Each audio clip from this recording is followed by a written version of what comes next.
kalau nggak menghantam pendengar, menghantam pengkhotbah juga. Karena memang kebanyakan Alkitab ini ayat-ayatnya dipergunakan sesuai kepentingan masing-masing siapa penyampainya.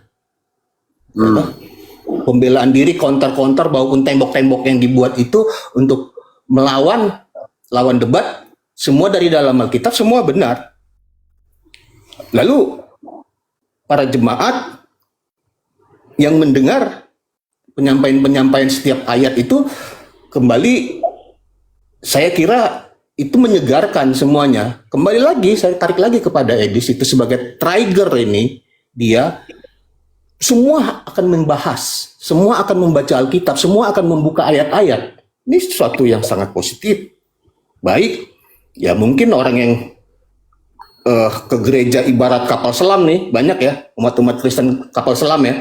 Dia nongolnya hanya di hari Natal, di tahun baru, itu gereja bejubel. Dan siapa tahu mereka banyak juga yang mengikuti TikTok, menjadi terbuka mata hatinya dan terbuka pemikirannya. Oh ternyata begini. Banyak, itu pembelajaran. Perdebatan-perdebatan selama dia tidak menyerang person, baik. Saya bilang baik, bagus. Cuman kan kebanyakan jadi person kan larinya. Setiap perdebatan ujung-ujungnya person. Ujung-ujungnya ad hominem. Ad hominem ini, ya itu tadi. Karena sudah kalah debat mungkin atau apa kan gitu ya. Dan soft landing yang dilakukan oleh anak Batak tadi malam itu keren. Saya bilang keren. Walaupun kita sudah pastilah seorang orang Kristen sudah biasa mendengar ayat-ayat itu, cuman untuk memahaminya kan terbataslah semua. Nggak semua bisa, umat orang-orang tertentu yang memang sudah diberkati pilihan Tuhan gitu toh. Gitu. Jadi saya melihat perdebatan sampai sekarang ini bagus-bagus saja selama tidak terjadi perpecahan. Ya. Apapun itu yang sudah dilakukan di situ, saya bilang sangat-sangat bagus. Dari sisi kacamata lain, ada di sana leadership. Kalau saya bilang sih, di sini menjadi leadership nih sekarang nih. Ya. Suka tidak suka, diakui atau tidak diakui para apologet, apa yang disampaikan Edis itu menjadi pemicu buat semua. Belajar apa yang tidak dibahas dari statement Edis, dari pernyataan-pernyataan Edis. Semua belajar. Kalau menilai ini, menyesatkan ini, si A sesat, si ini sesat, ini kan yang hebat sekarang kan sudah menerima, banyak yang menerima pendelegasian dari Tuhan kan, menjadi hakim. Nggak tahu notaris mana dipergunakan mereka penerimaan pendelegasi sehingga mampu menyesatkan orang lain, membidatkan orang lain ya, gitu. Ini saya perlu tahu tuh saat pembuatan delegasinya itu di mana itu pakai notaris mana, perlu tahu sih seperti itu. Ya. Mungkin mereka dapat uang sekali. Itulah Pak Ion. Saya mungkin masuk komal, lihat nonton, ya sebagai manusia biasa terpancing dan memposisikan diri pasti dong. Semua subjektif. Kalau objektif itu hanya Tuhan toh. Nah, artinya ada yang kita bisa ambil dari sistem leadership yang sekarang dipergunakan oleh Edis. Dia mempergunakan manajemen konflik, dia mempergunakan manajemen risikonya, ya toh? Tergantung kacamata mana kita mau lihat. Tapi tidak terlepas bahwa dia yang punya visi misi. Visi misi Edis itu perlu diapresiasi loh itu. Itu visinya adalah bagaimana mendekatkan diri semua umat ini, banyak mendekatkan diri mengenal Tuhan Yesus, mengikuti Tuhan Yesus. Itu visi. Misi-misinya ini banyak caranya dia menyampaikan, punya cara, dia punya gaya. Senang kita melihatnya. Dan yang paling hebatnya Edis itu tidak pernah terprovokasi menjadi emosional yang tidak terkontrol. Luar biasa. Luar biasa. Itu harus diakuin. Saya sudah melihat semua para apologet dari A sampai Z, dari penjahat yang bertopengkan malaikat, tahulah, nggak usah disebut di sini sudah pada tahu. Semuanya emosi, caci maki. Pernahkah Edis melakukan itu? Tidak. Bagaimanapun dia diserang, bagaimanapun dia fitnah, bagaimanapun dia dicaci maki, luar biasa, luar biasa, manajemen emosionalnya keren. Walaupun kita bisa lihat kok selalu difitnah begini-begini. Itu harus diakuin. Mengakui orang itu menunjukkan kita sudah dewasa. Akuin orang bahwa orang itu lebih dari kita. Nggak semua kita harus berlebihan lebih dari orang. Ada kelemahan-kelemahan kita yang kita perlu cek tuh. Seperti anak Batak kemarin juga, anak Batak juga keren, dia tidak emosi. Tidak saya lihat meledak-ledak. Bahasanya, intonasinya Batak. Ya, wajar lah. Gitu. Intonasinya dia seperti itu, anak Batak. Memang, itulah Bataknya. Tapi kalau dia membenci, enggak tuh. Keren kan? Ya, closing statementnya Pak ya. Ya, closing statementnya semuanya lah menjadi baik ya ke depannya. Terus aja berdebat, nggak ada masalah sih. Perdebatan itu perlu biar nggak suam-suam kuku. Kalau suam-suam kuku nggak juga menjadi pemicu untuk mencari tahu ya. Terus aja berdebat, nggak ada masalah. Nggak masalah. Itu aja Bang Yon, makasih Bang Yon. Makasih Pak. Nggak masalah ya, tetapi kedewasaan itu yang perlu. Kalau debat udah kayak anak kecil ya kita jauhin lah. Salam Kak Renki, selamat pagi. Pagi ya, shalom Bang Ion dan teman-teman di atas ya. Saya sedikit mau kasih komentar yang kemarin perdebatan sama anak Batak dan siapa Joseph ya. Saya kira begini ya, saya udah lihat beberapa komal-komal dan juga komal Bang Ion ini cukup yang sering kali saya lihat gitu ya.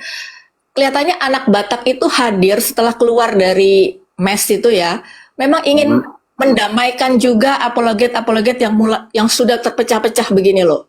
Saya kira dari narasinya anak Batak dan setiap dia komal dan kemarin juga dia debat, dia tuh memulai dengan kita satu tubuh Kristus gitu. Dan ketika anak Batak juga bilang bahwa janganlah pakai ketawa-ketawa, itu sebenarnya itu kan teguran etika aja. Tetapi anak Batak itu menurut saya tidak pernah mengcounter ayat-ayat yang diberikan pada Joseph gitu loh. Jadi artinya menurut saya itu anak Batak tuh cukup mau mendamaikan situasi juga dan tidak gontok-gontokan gitu loh.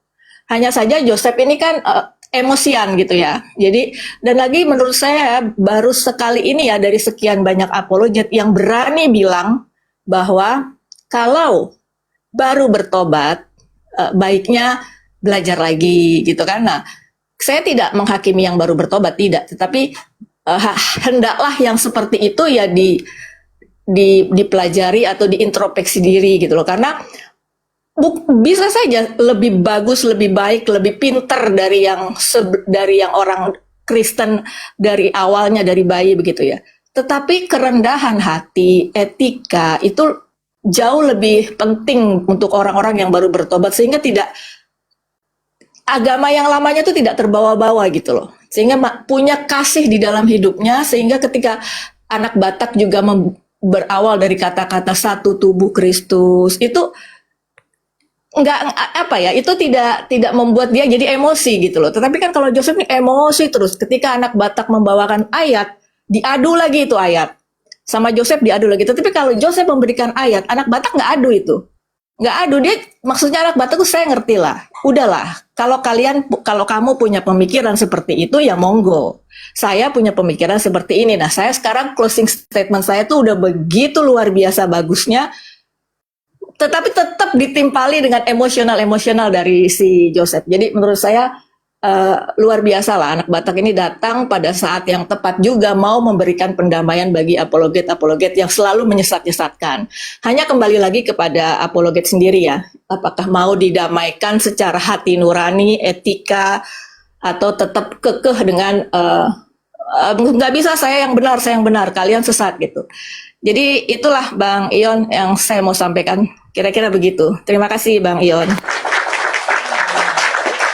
Sedikit nambahin Bang Yon. Gini ya Bang Yon. Mata apa buat yang 190 nih, dengar nih teman-teman yang tadi 3 orang ini bicara. Ya, sedikit nambahin Bang Yon. Ya, silakan. eh, mengingatkan kepada semua teman-teman para apologet, selalu kan menonjolkan berpendidikan toh.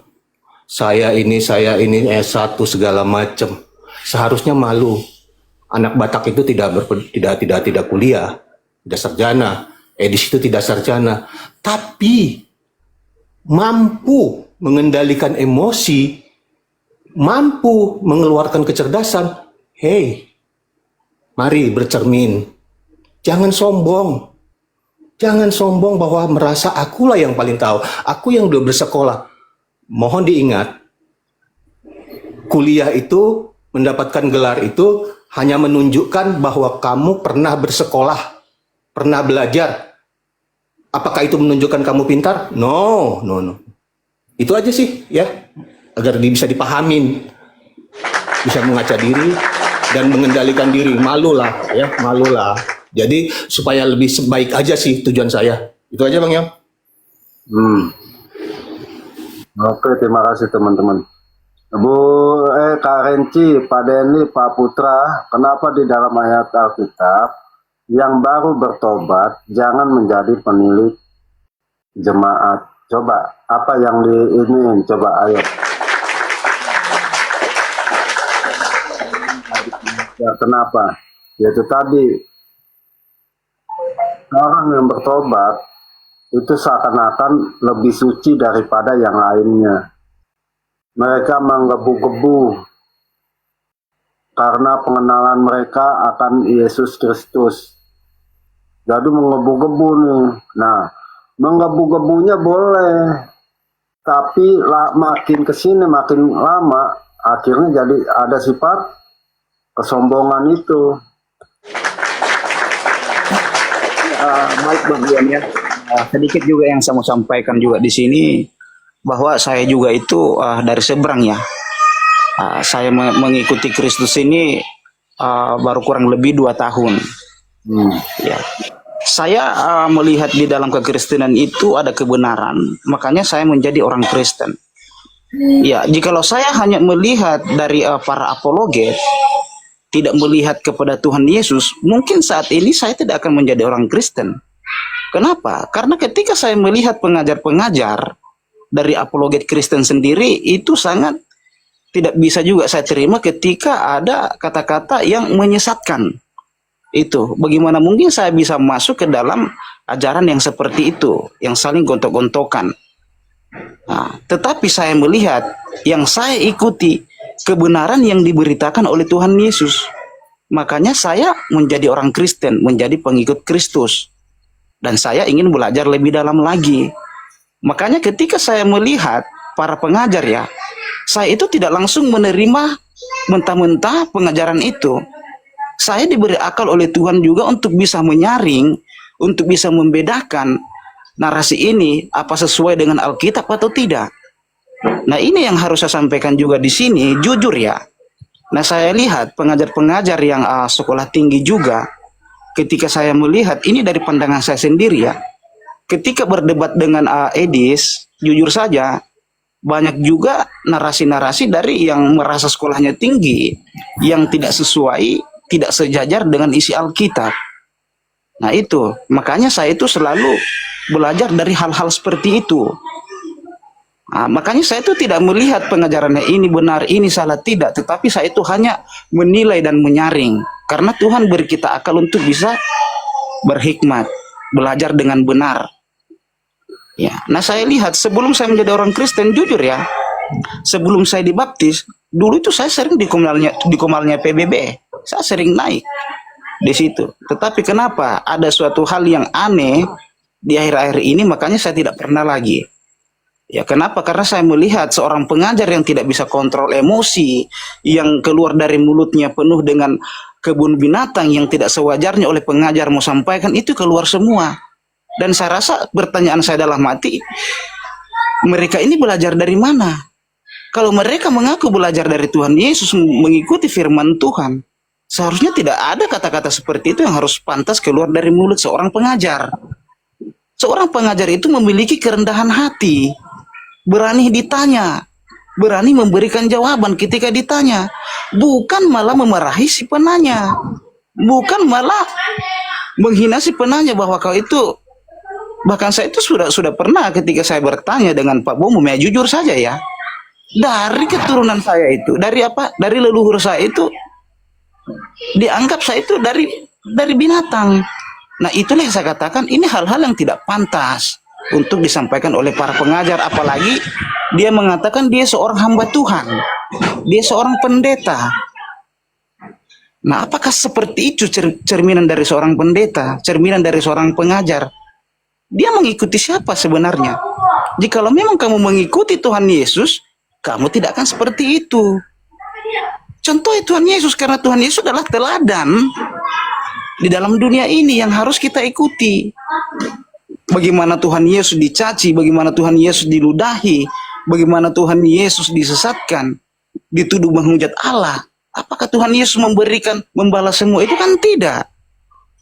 Bahkan Tuhan Yesus tunduk ketika dihina, bahkan taat sampai di penyaliban. Tuhan Yesus tidak pernah membalas mereka. Nah itulah contoh-contoh yang harus diikuti oleh para pengajar. Jikalau memang kamu merasa kalian itu pengajar yang bersekolah tinggi, tunjukkanlah dermawan itu, kerendahan hati itu. Bukan malah memarahi jika orang bertanya. Ini yang terjadi. Nah makanya saya itu ketika melihat seorang pengajar itu, saya juga harus berhikmat. Saya harus bersandar kepada firman Tuhan kembali. Karena begini Bang Ion ya, pandangan saya kepada kekristenan itu sampai saya meninggalkan Islam, saya menerima Tuhan Yesus, karena saya melihat ada bukti di dalam kekristenan, ada bukti kasih Allah di dalam dunia ini. Berbeda dengan apa yang saya imani dulu. Jelas ayatnya di dalam Alkitab, bukti-bukti kasih Allah ke dalam dunia ini dinyatakan melalui Tuhan Yesus. Sesuai Yohanes 13 ayat 6. Begitu besar kasih Allah akan dunia ini, sehingga ia mengurniakan anaknya yang tunggal, supaya barang siapa yang percaya kepadanya, kepada Tuhan Yesus, tidak akan binasa, melainkan beroleh hidup yang kekal. Ini hal yang mendasar juga sampai saya menerima Tuhan Yesus, karena ada bukti kasih Bapa di sorga ke dalam dunia ini. Makanya barang siapa yang percaya kepada Tuhan Yesus, percaya kepada pengajarannya, percaya apa yang disampaikan Tuhan Yesus, percaya apa yang dilakukan Tuhan Yesus, kita tidak akan binasa, melainkan apa? Kita beroleh hidup yang kekal. Tetapi jika kita membelok dari itu, kita tidak bisa memperoleh hidup yang kekal. Makanya Tuhan di dalam Alkitab juga berbunyi, bukan setiap orang yang berseru kepada aku, Tuhan, Tuhan, Tuhan akan memperoleh kerajaan sorga, melainkan dia yang melakukan kehendak Bapa.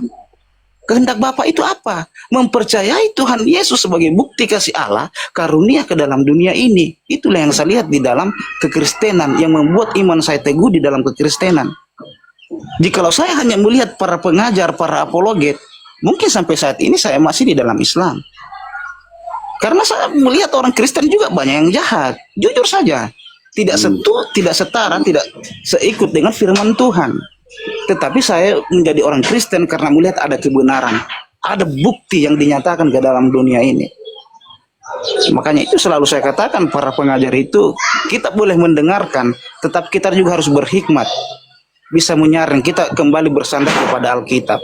Jangan langsung terima mentah-mentah pengajaran itu lalu kita ajarkan lagi kepada orang lain, apalagi sudah menyesatkan orang. Tidak sejajar dengan pemahaman kita, kita langsung sesatkan. Makanya selalu saya katakan, tidak ada manusia pun yang tahu bahwa orang itu tersesat. Tidak ada. Hanya Tuhan. Itu hak prerogatif dari Tuhan yang menentukan, yang bisa tahu orang ini tersesat atau tidak. Ya, makanya saya juga orang dari seberang. Saya bukan seorang apologet, saya ini masih belajar. Saya suka mendengarkan setiap para pengajar. Tetapi itu yang saya lakukan. Setiap yang saya dengarkan, saya saring, saya tapis, baru saya pelajari kembali. Nah, karena kenapa? Saya diberikan hikmat, saya diberikan akal. Begitu, karena kalau setiap pengajar itu, setiap yang diajarkan itu semuanya yang baik-baik, semuanya bagus. Tetapi kita harus kembali berhikmat untuk menyaring apa yang kita dengar. Seperti itu, Bang Ion ya. Jadi memang ini krisis di dalam internal kekristenan sendiri yang saya lihat sampai saat ini. Ketika ibu tadi mengatakan anak Batak keluar itu untuk mendamaikan juga. Tapi begini Bu, saya melihat juga akan susah didamaikan ketika di dalam kubu kekristenan itu ada yang bertabiat Iskariot. Ya, karena memang itu tidak bisa luput itu. Memang ada yang banyak. iya, tabiat Iskariot itu tidak bisa didamaikan. Dia selalu mengikuti kehendak-kehendak iblis. Itulah yang dilakukan Iskariot, Yudas Iskariot. Makanya ketika kita mau mendamaikan anak Allah, pengikut Tuhan Yesus dengan pengikut Yudas Iskariot itu susah, tidak bisa didamaikan. Karena Yudas Iskariot juga murid Tuhan Yesus. Kita tidak bisa tahu yang mana pengkhianat di dalam kekristenan ini. Nah, bagaimana caranya kita supaya bisa menilai itu? Kita lihat dari cara penyampaiannya, cari kata berbahasanya. Dia menyesatkan orang atau tidak, di situ kita bisa melihat dari itu semua. Ya, karena memang kita ini diberikan akal oleh Tuhan untuk bisa berhikmat. Makanya saya itu selalu bersandar kembali kepada Alkitab, direnungkan dan lalu dilakukan. Itulah kehendak Bapa di sorga. Ya, terbukti bukti kasih Allah di dalam dunia ini tidak seperti dengan ajaran-ajaran yang lain. Ya, makanya saya menerima Tuhan Yesus, saya mengikuti Tuhan Yesus karena saya melihat di dalam kekristenan, di dalam pengajaran Tuhan Yesus itulah kebenaran mutlak dari Bapa di sorga yang dianugerahkan. Yang fresh graduates ini rata-rata ingin menunjukkan, ingin mengimplementasikan pembelajaran kuliah yang selama ini dia dengarkan, yang dia terima dari dosen-dosen secara letter-let. Tidak ingin menunjukkan kepada senior-senior, ini saya bisa. Jadi selalu itu ingin menonjol. Itu secara analogi pekerjaan di dalam perkantoran. Demikianlah pertobat-pertobat baru. Bahwa dia baru membaca sedikit, begini-gini, ingin menunjukkan bahwa saya ini bisa, lebih bisa. Padahal dia perlu banyak belajar, perlu menyesuaikan di dalam pekerjaan kantor, perlu menyesuaikan kepada para senior, bagaimana ritme bekerja, tim workingnya bagaimana, biar bisa akselerasi dengan baik, perusahaan ini berjalan dengan baik. Demikian juga kepada petobat-petobat baru yang dimaksud oleh anak Batak tadi. Nah, cuman hanya jangan juga para senior-senior terlena. Harusnya para apologet senior ini dengan kedatangan orang-orang baru ini perlu juga tersadarkan, oh, ini sudah ada yang baru datang, perlu saya mendalami lagi. Semakin mendalami harusnya semakin matang, semakin dewasa. Demikian juga di dalam perkantoran, analoginya seperti itu, sederhana. Jadi jangan juga sampai yang terbelakang menjadi terdepan. Terdepannya menjadi terbelakang. Enggak juga seperti itu. Maaf. Kok kamu malah bilang saya penilik jemaat? Ayo dong, Abe. Debatnya yang bermutu, jangan salah ayat. Itu nanti kalau saya bahas itu nanti jadi dibilangnya saya bahas denom loh. Saya nggak mau loh. Di sini banyak orang Kristen yang lebih bermutu daripada Anda. Oke, berkenaan mengenai siapa yang dibutuh. Kadang-kadang ya, kadang-kadang kalau diskusi itu jangan menjatuhkan, pakai aja argumen-argumen yang bagus atau narasi-narasi yang bagus ya, apalagi sesama Kristen begini ya. Itulah yang saya katakan. Balik lagi Abe kualitas itu. Iya, narasi aja yang bagus ya. Jangan wah lo lebih bodoh dari yang lain, nggak pinter inilah itu. B. Sebentar kita ini ya. Datang dari bangsa Yahudi. Maka Katolik, Yesus kan tidak pernah mengucilkan Yahudi. Paham ya? Sekalipun Yesus berkata, bagiku ada domba dari kanan yang lain. Artinya, kita satu tubuh di dalam Kristus, saudaraku. Baik Protestan, Katolik, apapun itu. Yang percaya kepada Yesus, yang penting adalah keselamatannya itu yang kita terima. Oke saudaraku, mungkin itu penutup dari aku. Kita tunggu dan kita nikmati, kita dengarkan penutup dari anak Tuhan Yesus, yaitu si Joseph ya. Kiranya di dalam Alkitab yang kau pegang itu, Yesus dibunuh dalam keadaan sebagai manusia. Siapa pelakunya sampai sekarang hingga kau jawab? 3.000 orang nunggu. Kenapa sulit menjawabnya? Karena kau tidak bisa membedakan mana Tuhan, mana iblis. Itu yang bikin kau sulit menjawabnya.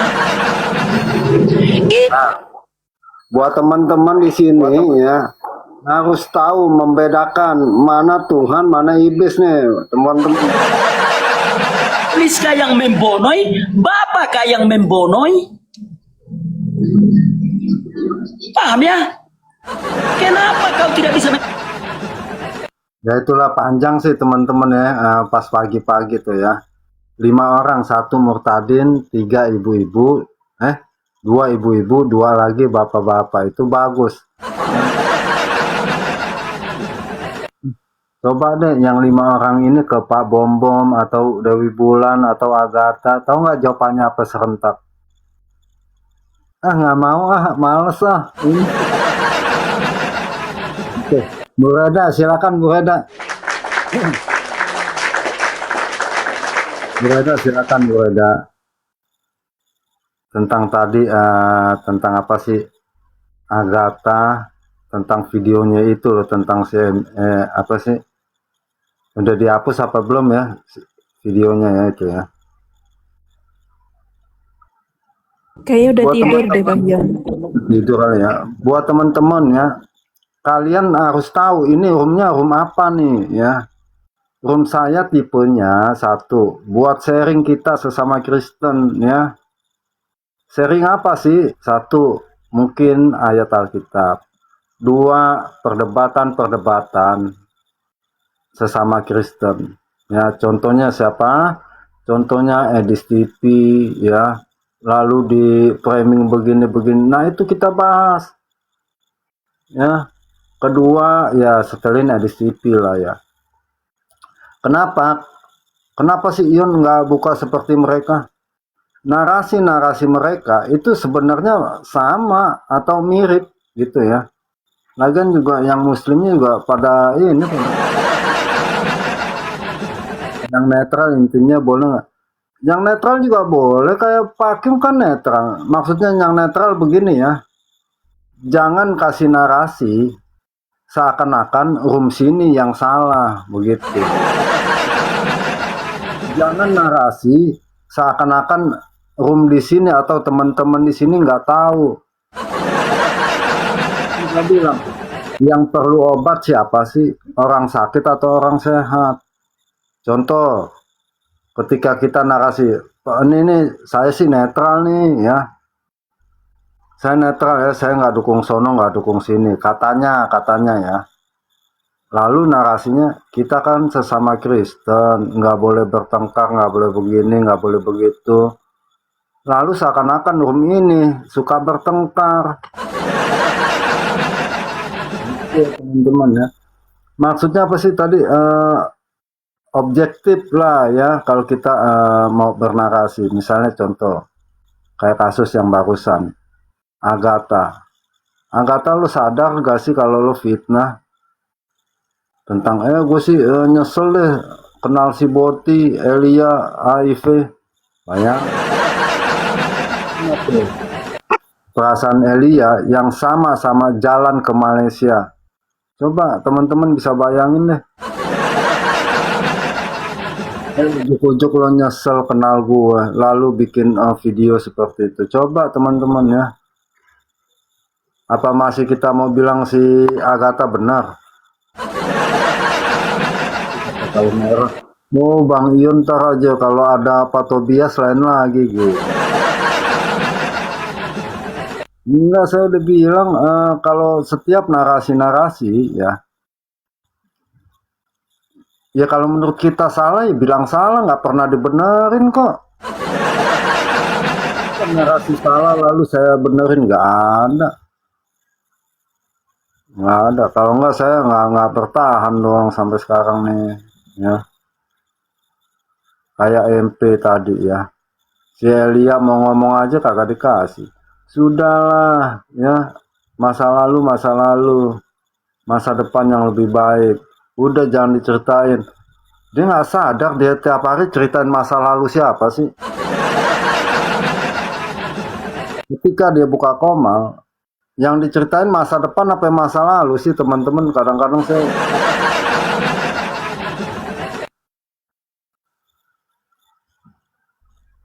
saya lupa tuh. Iya, itu nggak murah itu, kukunya begitu. Bisa 500.000. Boleh, punya kuku begitu boleh. Boleh. Punya kuku begitu boleh lah. Ya, ya. Paus lepas nggak ada Kak, gimana? Di sini sih kagak ada, ya, nggak ada. Ya, ini mungkin pada kecapean nih ya, Bu Reda, siapa Bintang Daud Lambadia. Pak Kim, silakan lah Pak Kim. Bunda, masih ada Bunda? Jadi gini, barusan sebetulnya pagi tadi saya di room sebelah sih ya. Jadi ya sama juga bahas tentang katanya Edis bilang kalau Tritunggal dibuang ke tempat sampah. Jadi nggak tahu ya. Kadang makanya dari awal sebenarnya saya sudah ngomong. Jadi kalau kita bicara tentang penginjilan, ya kan, kontekstual itu saya kan juga pernah ngomong di sini juga ya Bang Ion. Jadi bahasa komunikasinya kita harus pahami dulu. Jadi kita nggak bisa pakai bahasa komunikasi yang notabene disesuaikan dengan audiensnya. Audiensnya itu siapa? Jadi bahasanya akan sesuaikan. Nah, dia yang tadi saya lucu sebetulnya gini. Saya sudah bilang. Jadi terus dia bilang gini. Kalau menurut Pak Kim nih, dia bilang gitu kan. Edis ngomong Tritunggal dibuang di tempat sampah, benar atau enggak? Saya bilang kayak gini. Jadi gini loh. Ini yang harus kita pahami ya. Kata sarkas yang notabene adalah kritik itu boleh-boleh saja. Saya makanya kasih contoh juga. Pernah dengar nggak di gereja? Kita nggak usah nih ke gereja lagi. Ngapain kita ke gereja? Kalau ke gereja cuma ya main HP, di gereja main HP. Itu kan sebenarnya juga sama aja, kata sarkas. Nah, terus akhirnya ada seorang temen nih ngomong seperti ini. Coba ya Pak Kim sekarang gini. Kalau orang luar ngomong tentang Pancasila, buang aja tuh Pancasila di tempat sampah. Menurut Pak Kim, benar atau salah? Gitu. Saya bilang, kembali lagi, kalau kita bicara tentang sarkasnya itu punya tujuan kritikan, nggak ada masalah. Jangankan, saya bilang, jangankan kita bicara orang luar ngomong tentang Pancasila dibuang tong sampah. Di Indonesia sendiri pun, banyak ketika perdebatan, ya, ketika diskusi di acara-acara yang di TV atau segala macam, mereka ngomong kok Pancasila itu harusnya dibuang aja, percuma. Karena apa? Itu bentuk sarkas terhadap kritikan punya tujuan gitu loh. Jadi kalau sila-silanya itu tidak dijalankan, untuk apa Pancasila ini? Kan sebenarnya poinnya ke situ. Nah, si temen ini juga ngomong lagi, lanjut. Ini saya kasih contoh lagi Pak Kim, dia bilang, boleh nggak kalau saya ngomong Pak Kim, buang aja ibunya ke tong sampah, kan sudah ada ayah. Nah, saya bilang, nah ini yang nggak berdasar. Untuk apa saya buang ibu saya ke tong sampah? Saya tanya seperti itu. Loh, ini kan sama aja. Loh, enggak, beda. Gini loh, makanya kita harus tahu dulu, ketika kita berbicara sesuatu, berbicara tentang sarkas yang merujuknya kepada kritikan yang punya tujuan yang jelas, kalau Anda korelasikan dengan saya harus membuang ibu saya ke tong sampah karena ada ayah saya, itu tujuannya untuk apa gitu loh. Jadi nggak apple to apple. Jadi kamu ini kasih analogi yang nggak masuk di akal. Aku bilang, tujuannya apa saya buang ibu saya bilang. Kalau tujuannya jelas dan itu sarkas terhadap kritikan karena perilaku ibu saya nggak benar, karena ibu saya melakukan sesuatu yang salah, ya nggak ada masalah, saya bilang gitu. Jadi ini yang teman-teman juga harus paham, harus ngerti juga gitu loh. Jadi ketika Edis ngomong Tritunggal itu buang aja ke tong sampah, nah kita harus paham dulu tujuannya Edis ngomong seperti itu untuk apa gitu loh. Kenapa si Edis ini sarkas? Pasti ada tujuannya gitu loh. Sarkasnya kritikan terhadap apa ini? Nah kita harus cari tahu dan kita harus pahami. Jadi kita nggak bisa mendengar sesuatu itu sepotong-sepotong. Saya bilang gitu. Saya nggak bisa mengomentari Edis kalau saya nggak dengar video atau melihat video itu secara full. Saya bilang gitu. Jadi tolong kalau kamu mau tanya soal itu, tapi bagi saya seorang Edis itu ngomong seperti itu pasti punya tujuan. Itu apakah itu bentuk sarkas terhadap kritikan sesuatu, saya nggak tahu. Karena saya belum tonton cerita videonya, saya bilang gitu. Cuma gini ya, sekali lagi yang saya sayangkan di sini sebetulnya ketika kita menarasikan sesuatu, ya kan, contoh yang tadi teman-teman juga ngomong saya harus buang ibu saya, ya kan, karena ada bapak saya, itu nggak masuk akal gitu. Makanya sebenarnya kita harus paham dulu nih, bahasa komunikasi seseorang di dalam penginjilan, tujuannya dia menginjil untuk apa, ya kan, audiensnya siapa, kita harus paham dulu supaya kita ini nggak gagal paham. Jangan terlalu cepat untuk kita menyimpulkan sebelum kita melihat atau kita mendengarkan segala sesuatunya itu lengkap. Nah, kebanyakan kita ini terlalu cepat mengambil kesimpulan sebelum kita mendengarkan penjelasan yang lengkap. Nah, ini yang mungkin teman-teman juga harus belajar. Jadi kita tuh jangan cepat-cepat untuk kita ambil konklusi. Kita itu harus lihat, ya kan? Harus lihat, harus dengar dulu.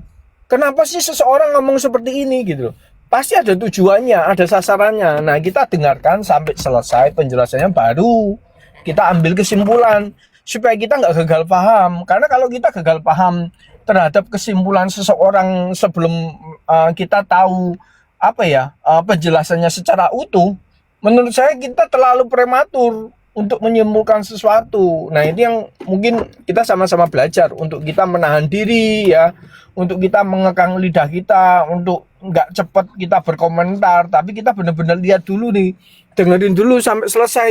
Poinnya apa sih? Tujuannya apa sih? Esensinya apa sih dia ngomong seperti itu? Nah, ketika kita sudah dengar sampai full, kita dengar sampai selesai, baru kita boleh menyimpulkan gitu loh. Itu aja sih Bang.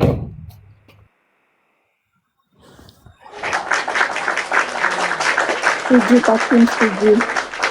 Ya, silakan Kak Umero. Silakan. Kenapa diketawain, Bang? Ya, kakak baru ada suaranya. Silakan Kak. Enggak setuju, saya setuju banget itu. Kurang lebih saya coba kasih perumpamaan seperti ini ya. Waktu Tuhan Yesus bilang di Lukas 23:43 itu, yang Tuhan Yesus bilang, aku berkata kepadamu sesungguhnya hari ini juga engkau akan ada bersama-sama dengan aku di dalam Firdaus. Terus saya bilang gini sama Tuhan, loh Tuhan, saya kan harus memahami dulu Tritunggal Maha Kudus, saya harus memahami dulu tentang Kristologi. Terus dengan segampang itu Tuhan kasih Firdaus sama dia gitu. Terus saya komplain Tuhan Yesus, kira-kira yang mana yang benar? Apakah saya yang komplain karena Tritunggal yang kita harus pahami terlebih dahulu, atau Tuhan Yesus yang memberi dengan cuma-cuma gitu. Mungkin pemahamannya di situ akan lebih mudah. Saya nggak bisa komplain Tuhan Yesus untuk ajarin dia dulu dong Tritunggal Maha Kudus, baru kasih jalur hijau gitu.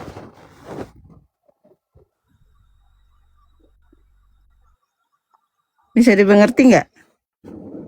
Ya, setuju. Jadi gini loh, kita tuh kadang terlalu prematur ya untuk menyimpulkan segala sesuatu tanpa kita mendengar secara utuh apa yang disampaikan. Makanya gini loh, milikilah telinga seorang murid yang mau mendengar, duduk dan mau mendengar. Itu penting, karena kalau kita punya telinga seorang murid yang mau duduk dan mendengar, kita mendengar penjelasannya sampai utuh, itu baru kita memahami. Kadang orang baru setengah sudah langsung dia defense, dia langsung bangun tembok ini ya, dia langsung bahkan ada beberapa orang yang langsung counter attack itu loh, langsung menyerang itu. Ini yang mungkin kita harus sama-sama belajar. Jadi menahan diri itu penting juga. Penguasaan diri itu penting, karena dengan kita bisa menguasai diri kita akan memenangkan sebuah pertandingan gitu loh. Jadi bagaimana kita mengkontrol, kita menahan emosi kita untuk kita itu benar-benar apa ya, benar-benar melihat apa semuanya itu menjadi sesuatu kebenaran yang utuh gitu. Nah, saya setuju sih, karena makanya kita harus paham dulu ya. Jadi teman-teman tuh kita harus mengerti audiens yang kita mau sampaikan tentang kebenaran ini siapa gitu loh. Jadi nggak selalu caranya itu, waduh kalau kita penginjilan itu harusnya kayak gini loh, harus ngomongin tentang Tritunggal. No, kita harus lihat dulu. Kita harus lihat dulu audiens yang kita hadapi ini siapa. Jadi makanya kalau kita jadikan standar pengalaman kita ya, jadikan standar itu menjadi sebuah kebenaran, ini yang salah. Jadi yang benar bahwa kita ini harus kembali kepada kebenaran. Nah, pengalaman kita ini mendukung, bukan menjadi standar atau tolak ukur untuk kita dianggap itu sebagai kebenaran. Ini yang salah. Kalau pengalaman kita ini adalah sebuah kebenaran, kalau nggak seperti ini salah, ya itu yang repot. Kita nggak akan pernah ketemu. Kita harus benerin dulu nih mindset kita, cara berpikir kita, bahwa kebenaran firman Tuhan itu yang menjadi dasar. Nggak bisa pengalaman kita. Kalau pengalamannya tiap orang itu berbeda di dalam penginjilan, ya biarkan gitu loh. Itu cara mereka punya strategi sendiri kok gitu loh. Nggak ada masalah buat saya selama kita mengerti esensinya, selama kita mengerti apa yang dimaksud, itu nggak ada masalah. Nah, yang jadi masalah ketika seseorang itu menganggap bahwa cara ini tuh nggak bener gitu loh. Yang bener tuh caraku. Nah, ini yang makanya saya selalu katakan kita ini nggak bisa ngomong tentang Pitagoras kalau kita ini nggak ngerti yang namanya penjumlahan, yang namanya pengurangan, yang namanya pembagian ataupun perkalian. Kita nggak bisa langsung ngomong tentang Pitagoras sama anak-anak yang baru sekolah itu. Mereka nggak akan ngerti. Demikian juga kenapa kita nggak bisa ngomong langsung ke Tritunggal kalau kita dasarnya aja. Mereka nggak ngerti. Bagaimana kita mampu menjelaskan tentang Tritunggal kalau mereka dasarnya aja nggak paham, bahkan mungkin nggak ngerti. Ini yang kita juga harus bijak, kita juga harus tahu supaya apa yang kita sampaikan, message yang kita bawa, pesan yang kita bawa itu nyampe gitu loh. Kita nggak bisa pakai sesuatu yang tinggi-tinggi, nggak bisa. Jadi semuanya kalau kita belajar itu kan di sekolah juga sama, ya kan? Ada tingkatan-tingkatannya dan semuanya mengalami diuji kan. Di tiap-tiap kelulusan pasti diuji gitu loh. Dan demikian juga kalau kita bicara tentang pertumbuhan kerohanian seseorang itu juga sama. Kita nggak bisa langsung kita ngomong sama anak kecil ya kan, membahas tentang kimia, tentang fisika, bagaimana mereka bisa ngerti. Mereka belum belajar tentang IPA ya kan, ilmu pengetahuan alam. Mereka nggak ngerti dasar-dasar ilmu pengetahuan alam. Gimana kita bisa ngomong soal kimia bahkan fisika? Nggak mungkin gitu loh. Makanya kita harus bijak, kita harus benar-benar punya hikmat ya dalam kita menginjil. Kalau kita benar-benar seorang penginjil, kalau kita benar-benar menjadi pemberita kebenaran, ya kita harus lihat konteksnya, kita harus lihat audiensnya supaya kita juga sama-sama ini mengerti gitu loh. Apa yang kita sampaikan itu nyampe ke mereka. Pesannya itu nggak kebuang sia-sia gitu loh. Jadi benar-benar mereka tuh paham dan ngerti dan mereka akhirnya bertumbuh. Itu mengenal itu seperti itu. Jadi nggak bisa kita langsung tiba-tiba datang dengan bahasa yang terlalu tinggi ya, bahasa abstrak yang mereka nggak pahami. Untuk apa? Mungkin kalau untuk sebagian orang wah terlihat keren ya kan, terlihat oh ini orang yang punya ilmu tinggi, tapi kita kembali lagi kalau kita bicara tentang penginjilan itu semuanya ada konteksnya. Ada yang memakai, mereka masuk melalui budaya, tokoh-tokoh pewayangan dimasukkan di sana, nggak ada masalah gitu loh, nggak ada masalah selama apa yang menjadi esensinya mereka dapat gitu loh. Itu mungkin teman-teman.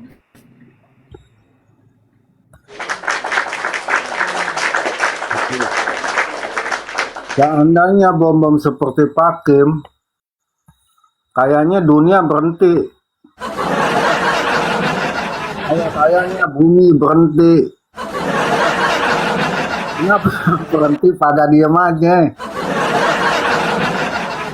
Seandainya bom seperti Pakim, dunia, bumi berhenti. Bumi berhenti. Senyap gitu. Nyamuk nempel juga diam aja. Nah inilah ya, dasar-dasar orang menilai. Satu, seperti tadi Pak Kim, kita punya 2 telinga. Dengarkan, simak, baru berkomentar. Kedua ya, jangan bilang cara orang itu salah menurut mereka.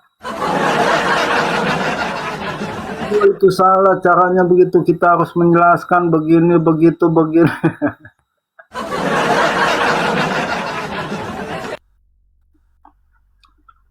Rasul Paulus pun ya, ketika mereka di Yunani, mereka jadi orang Yunani. Ketika di Yahudi, mereka jadi orang Yahudi. Rasul itu Rasul Paulus loh. Ya. Nah ini teman-teman yang berapologet seakan-akan pinter, ketika ketemu orang yang awam menceritakan tentang hipotasis lah, Tritunggal begini, Tritunggal begitu, ya kabur lah. Oh nggak bisa, harus dijelaskan. Pengenalan akan Yesus saja dia belum tahu. Betul. Jadi seseorang ya, itu tadi harus tahu menempatkan kepada siapa kita bicara, dan orang yang menonton jangan langsung menilai itu salah. Seakan-akan mereka lebih paham, seakan-akan mereka lebih bisa menjelaskan, seakan-akan mereka lebih paham Alkitab. Dia cuma ngerti Islamologi, Alkitab nggak ngerti.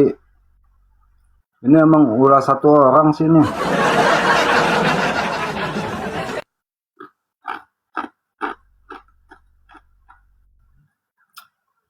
Jadi kalau teman sebelah sih mungkin penguasaan diri sih Bang yang jadi PR terlalu besar ya. Jadi harus bisa mengendalikan emosi satu, harus bisa mengendalikan lidah, itu penting sih, karena kalau kita sebagai pemberita kata-kata binatang, kata-kata kotor yang keluar itu akhirnya ya benar tadi yang rekaman tadi itu. Jadi Bapak yang tadi itu yang dari Muslim, gimana orang bisa mengenal Kristus ya, Kristus yang notabene kalau dihina dia diem nggak membalas, diludahi pun nggak membalas. Tapi begitu ada orang yang ngakunya pengikut Kristus nih, tapi kata-katanya nggak mencerminkan perkataan Kristus, itu saya sanksi sih. Sanksinya seperti ini. Mungkin di dalam hatinya dia nggak akan pernah ngomong kayak gini nih. Hidupku ini bukannya aku lagi, tetapi Kristus yang ada di dalamku. Dia nggak akan berani ngomong seperti itu. Karena kalau dia ngomong seperti itu, harusnya kata-kata hinaan, kata-kata cacian, kata-kata kotor, itu nggak keluar dari mulutnya. Karena kalau dia berani mengaku seperti itu, artinya dia sedang mengatakan Yesus pun ngomong hal yang sama, sekotor itu. Kan ini kan yang kita harus juga sama-sama ya, teman-teman harus introspeksi diri ya. Kita harus bisa mengakui kelemahan diri kita. Itu penting sih, karena kalau kita nggak bisa mengakui kelemahan diri kita, ya kita akan jadi orang yang sombong. Karena orang yang bisa mengakui kelemahan dirinya itu adalah orang yang berdamai dengan dirinya. Jadi orang yang belum bisa mengakui kelemahan dirinya, artinya dia belum berdamai dengan dirinya sendiri, gitu loh. Ini yang mungkin kita sama-sama belajar. Jadi kalau kita benar-benar tujuannya itu untuk memberitakan kebenaran, artinya tolak ukur kita ya kebenaran firman Tuhan. Nah, kalau kita kembali lagi ke dalam firman Tuhan itu nggak pernah itu mengajarkan kita untuk kata-kata kebun binatang di dalam penginjilan itu diperbolehkan. Nggak ada. Coba cari ayatnya satu aja. Nggak ada ayat yang menyebutkan kita boleh berkata-kata kotor, kita boleh berkata merendahkan seseorang, kita boleh berkata-kata untuk mencaci maki seseorang dengan tujuan penginjilan. Nggak ada. Ini yang makanya kita harus sama-sama dan kita harus belajar untuk memahami. Kalau memang tujuannya kita untuk penginjilan, ya kita harus kembali kepada firman Tuhan. Makanya kalau pengalamannya itu menjadi tolak ukur, menyalah-nyalahkan orang karena berdasarkan pengalamannya, itu yang nggak benar. Kita harus kembali back to Bible. Jadi kita harus kembali kepada kebenaran itu sendiri. Bagaimana kebenaran itu mengajarkan untuk kita boleh menjadi pemberita kebenaran. Itu yang harus dipegang dan itu harus dijalankan. Itu sih Bang Yo. Motivasinya aja sudah beda, Pak. Motivasi awalnya aja sudah bukan Tuhan, tanpa bermaksud menghakimi ya. Tapi kalau tujuannya saja udah berbeda, bagaimana pemberitaan firman Tuhan bisa benar? Karena kan Tuhan sendiri aja membandingkan dirinya dengan Mamon. Kalau engkau tidak memilih, bagaimana bisa mengabdi pada dua tuan? Engkau akan membenci yang satu dan mengindahkan yang lainnya. Kan dari situ aja kita udah tahu, sudah tanpa bermaksud menghakimi. Tapi kalau misalkan buahnya aja seperti itu, berarti kan kita tahu seperti Yudas, motivasinya kan walaupun dia sudah 3,5 tahun bersama-sama dengan Tuhan, kalau motivasinya berbeda, pada akhirnya juga endingnya juga beda. Itu menurut saya ya. Kita ini sebagai anak-anak Tuhan, kita harus wise ya, harus berbesar hati, perluas kapasitas hati kita. Jadi supaya gaya iri hati, dengki, segala macam itu dijauhkan dari dalam diri kita. Karena kalau kita masih ada di level itu, ya sorry to say, jadi kita ini sebenarnya belum matang dan belum siap. Makanya harus kembali lagi sih. Kalau menurut saya memperbesar kapasitas hati kita ini penting. Untuk kita ini siap dihina, ya kan, siap diludahi. Ya memang sebagai pemberita kita memang seperti itu, ditolak. Bahkan jangankan kita, ya kan, Yesus pun juga ditolak kok gitu loh. Tapi kan tidak membuat Yesus itu akhirnya ketika ditolak itu langsung berhenti dan segala macam, keluar kata cacian, keluar kata makian, kan enggak seperti itu juga. Makanya teladan yang kita bawa itu teladan siapa? Itu yang harus kita introspeksi diri kita masing-masing. Teladan siapa sih yang kita mau bawa gitu.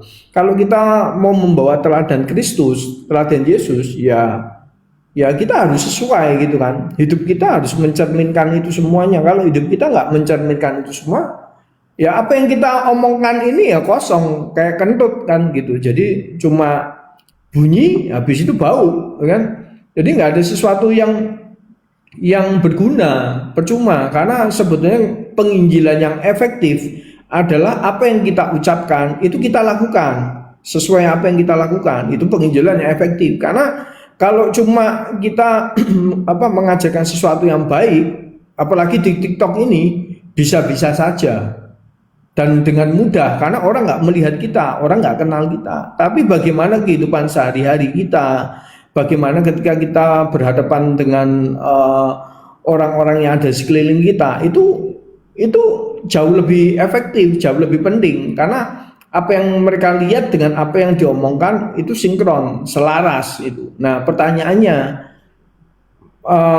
ya yang ngomong-ngomong binatang itu kehidupannya dengan apa yang dibicarakan sinkron atau enggak? Itu aja sih. Jadi sesimpel itu. Jadi kita harus cross check sih, kita harus lihat. Jadi Jangan sampai apa yang kita lakukan, yang kita bicarakan dengan kehidupan kita sehari-hari itu berbeda. Untuk apa gitu loh? Itu bukan apa ya? Bukan lifestyle kita sebagai pengikut Kristus, nggak seperti itu sih levelnya itu.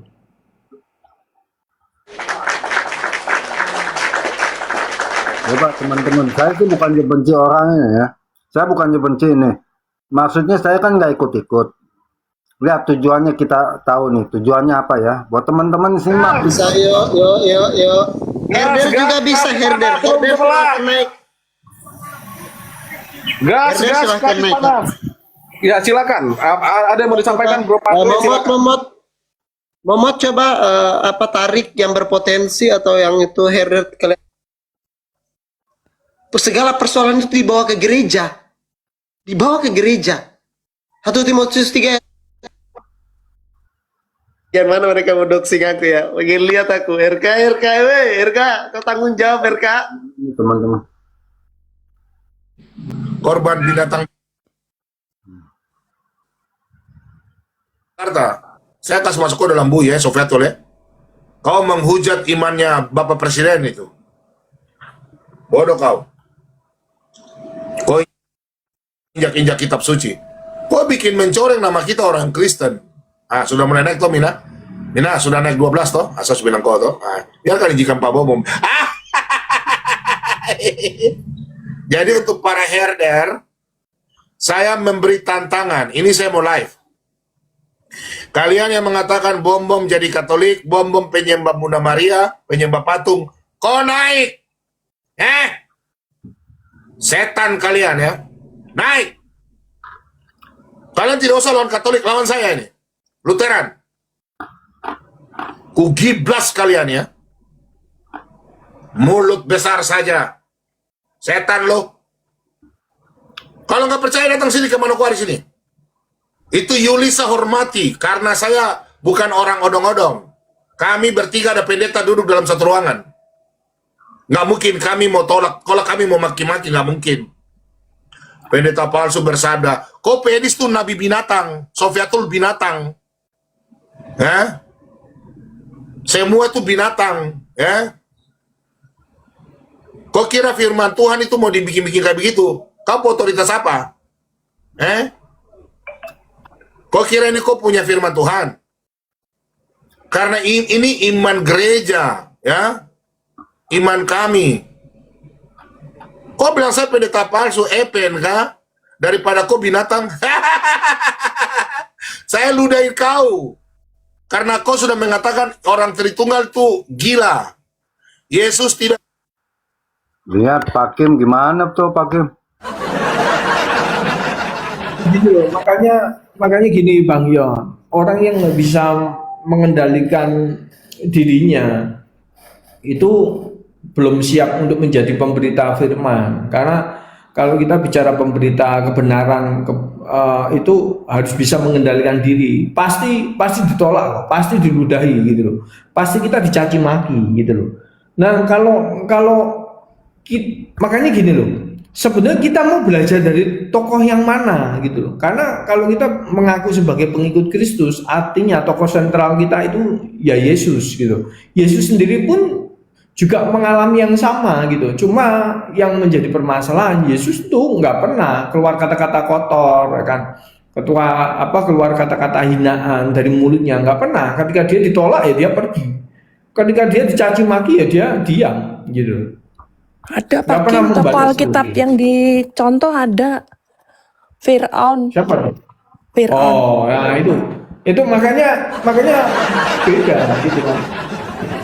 Artinya kalau dia mencontoh Fir'aun, dia nggak layak untuk mengaku sebagai pengikut Kristus. Karena kalau dia benar-benar mengakui bahwa dia ini pengikut Kristus, ya teladanilah Kristus kan gitu kan. Jadi sesimpel itu kan. Jadi kalau kita ngaku sebagai pengikut Kristus ya teladani Kristus, teladani Yesus gitu loh. Bukan teladani yang lain, Fir'aun atau siapapun itu. Jadi ya itu kita harus bisa mengendalikan diri lah. Karena kunci utama di dalam pemberitaan Injil itu penguasaan diri. Kalau penguasaan diri kita aja labil, nggak stabil, ya gimana kita mau memberitakan Injil, kan repot juga kan gitu. Coba Gitu kita sih. dengar lagi Pak. Dasar. Kalau kau pulang ke Indonesia, saya orang pertama yang berangkat ke Jakarta. Saya kasih masuk kau dalam buku ya, Sofiatul ya. Kau menghujat imannya Bapak Presiden itu. Bodoh kau. Kau injak-injak kitab suci. Kau bikin mencoreng nama kita orang Kristen. Ah, sudah mulai naik toh Mina? Mina, sudah naik 12 toh? Bom-bom lo mewakili siapa Bom-bom? Bom-bom mewakili siapa? Bentar kita putar dikit lagi nih bentar nih. Oh di sini. Bapanu botok lagi. Kau tahu nggak tidak, perempuan itu kalau urus orang lihat diri dulu sendiri. Kau mau cantik di mata orang, kau urus diri sendiri dulu.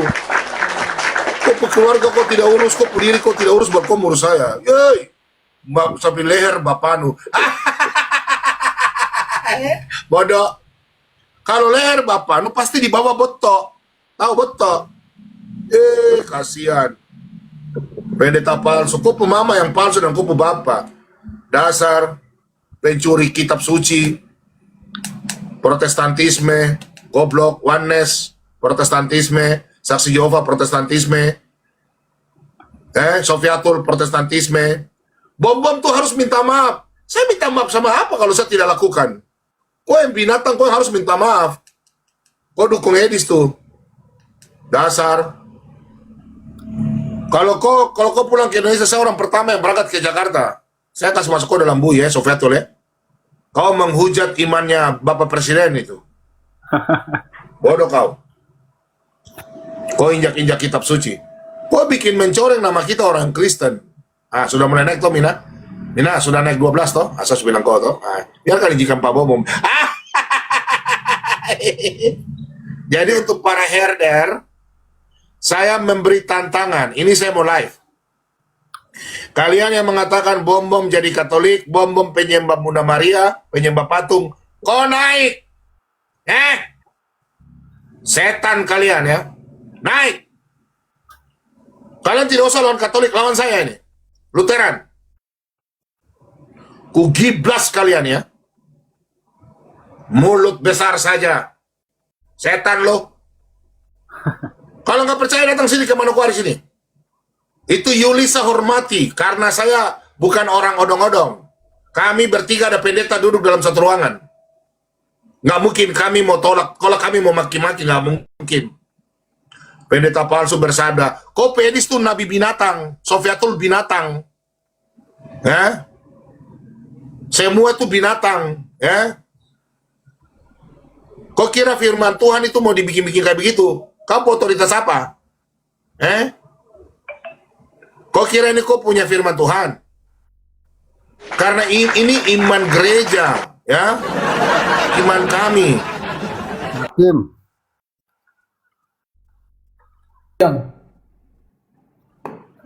Sepertinya kalau kita analisa ya, Pak Bom-bom ini perlu ke Maksud saya begini, ya. Pak Kim dengerin dulu Pak Kim. Kenapa Ya. orang seperti itu bisa bernarasi bebas gitu? Ya, makanya Pak Bom-bom perlu ke psikiater sih. Kayaknya ini sudah NPD-nya. Bukan.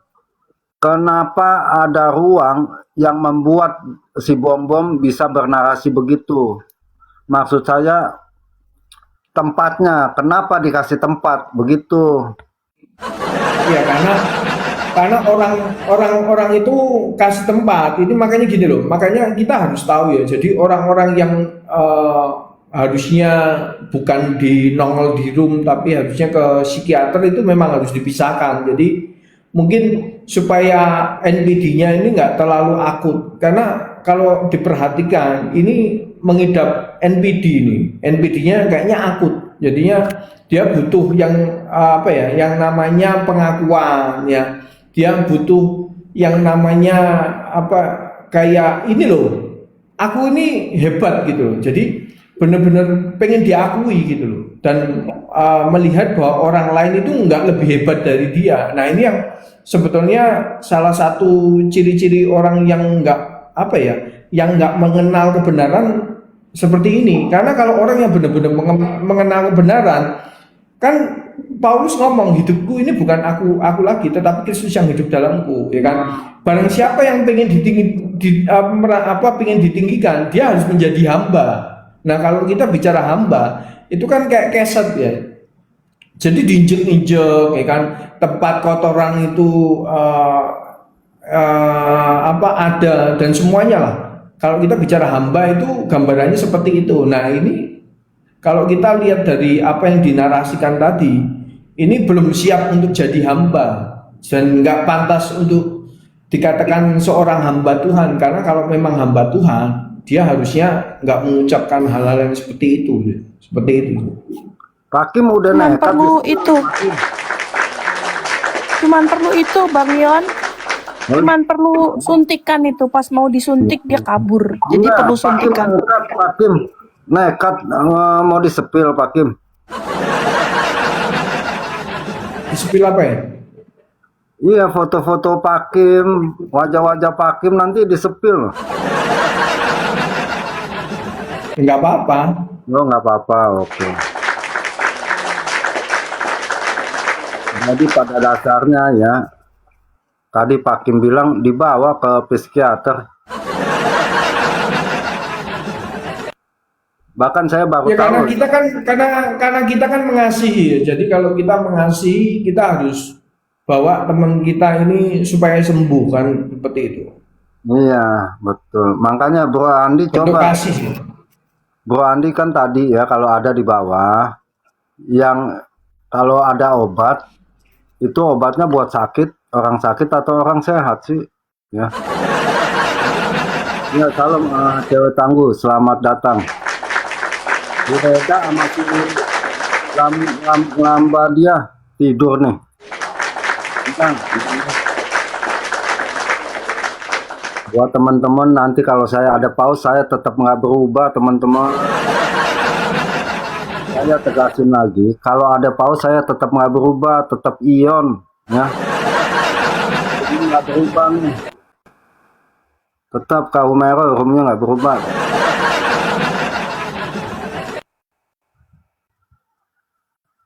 Selamat makan Pak, iya. Oh, Bapak makan. Pak Kim lagi di mana? Oh, udah nyampe Pak Kim ya. Saya kira masih di jalan. Nah ini teman-teman, makanya ya. Aduh, kalau saya bilang gini ya. Yang aku pinter, yang aku sekolah STT, yang aku pendeta.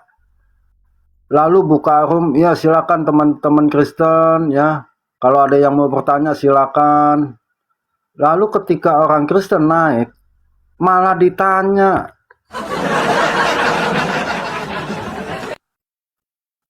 Yang lebih parah lagi, nenek moyang dibawa-bawa, diludahin, dituduh Islam, dituduh ini, dituduh itu. Lalu ngomong, ya saya akan buka pengajaran saja.